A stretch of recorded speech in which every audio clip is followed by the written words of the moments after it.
How's it going, guys? It's almost time to head out to Mid-Ohio for Grid Life. It's gonna be the first event for my FRS. There's a few things left to do still. I'm in the process of swapping out the OEM rubber brake lines that tend to swell and give you an inconsistent brake pedal feel for some Factionfab stainless steel lines. I'm also going to flush the brake fluid system with some high performance brake fluid that can handle the temps at the track.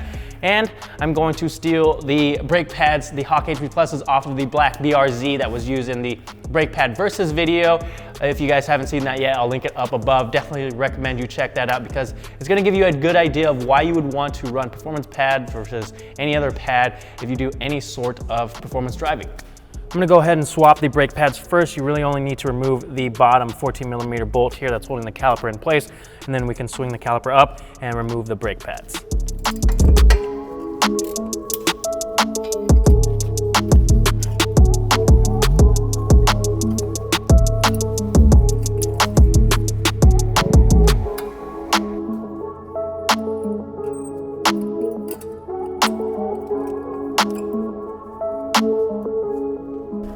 Now, chances are when you install new brake pads onto your car, you're going to need to push the pistons back into the caliper. And if you don't have the tool to do that, an easy way to do that is to grab a pair of large channel locks here and carefully press them back into the caliper, being careful not to damage your rubber seals here.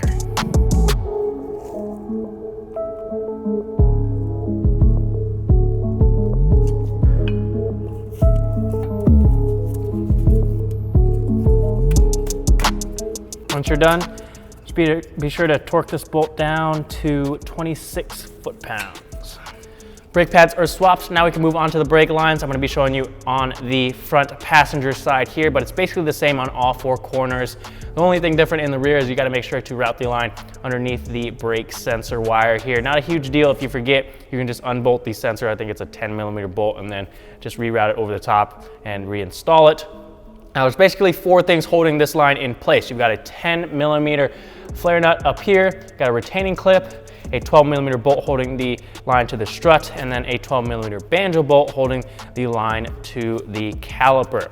What we want to do first is remove this 12mm bolt to get it undone from the strut, and then you're going to break loose the 10mm flare nut. Once that's loosened, and you can start loosening it by hand, pull the clip, and you're gonna notice that you're gonna start losing brake fluid, so make sure you got a drip pan underneath, and you wanna get this process done as fast as possible. Once you have that fully unscrewed, I'll dangle this line down to have it drip into the pan, and then install the new line in here and leave it dangling so any of the fluid goes into the pan as well. Then we can fully remove the old line by unscrewing the 12mm banjo bolt, and then we can reinstall your new line onto the caliper using the new banjo bolt and making sure you got the crush washers on there. Get that torqued down, make sure the flare nut is tightened. Don't need to get super tight with that, just make sure it's nice and snug. You don't want to strip it, that's gonna be a bad time for you. And then once that's done, reinstall this 12mm bolt to the strut. Spray everything down with some degreaser or brake cleaner. Make sure you have no leaks, and then we can flush the system.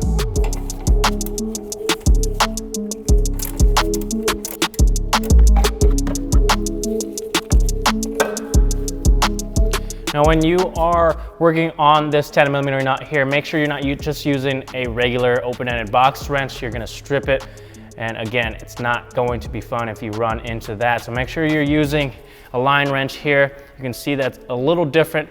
It's got a lot more contact points than just a regular open-ended box wrench. So make sure you got one of these. It's a 10mm.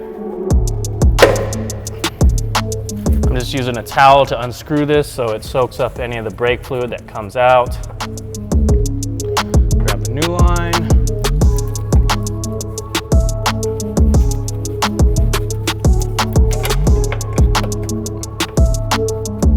Thread that in there.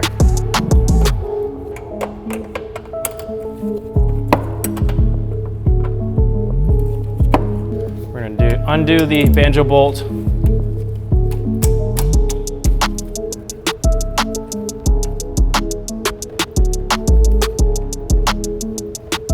Take your new banjo bolt, make sure you got the crush washer on there on both sides, and then start threading that in. And get the retaining clip installed. Now we just need to reinstall the 12mm bolt to secure it to the strut. And now we can move on to flushing the system. So we've got the brake lines installed. Now we can move on to flushing the system with the new fluid. What you're going to want to do is take off the cap here, get the filter out, get as much of the old fluid out as you can.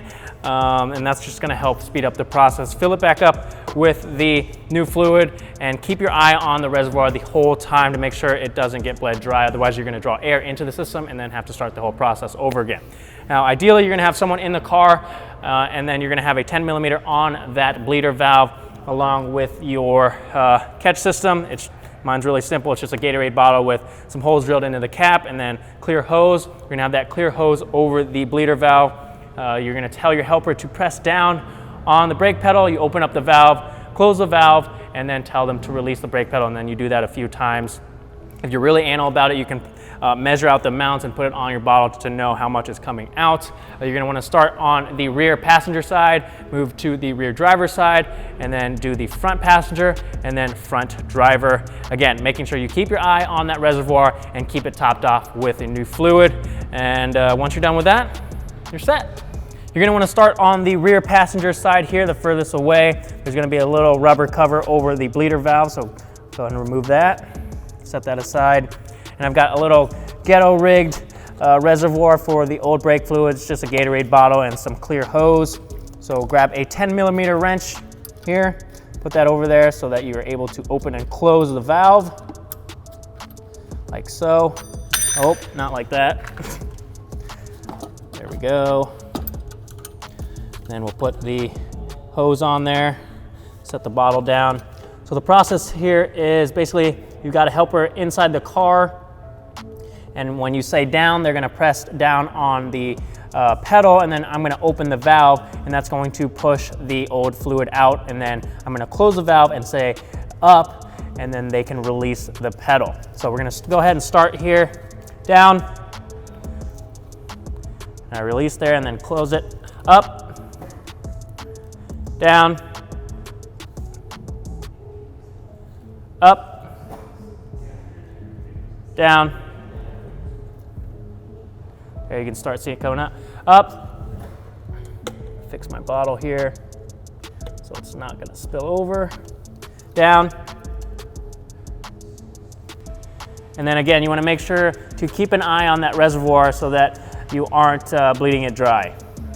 That's all there is to it, guys. Before you go out on your first drive, make sure to pump those brakes, and when you get back, check for any leaks. If you don't see anything, you're pretty much good to go. It's that easy. I will leave a link to the stainless steel brake lines in the description down below. I have a few things left to do on the car, and then we're headed off to the track.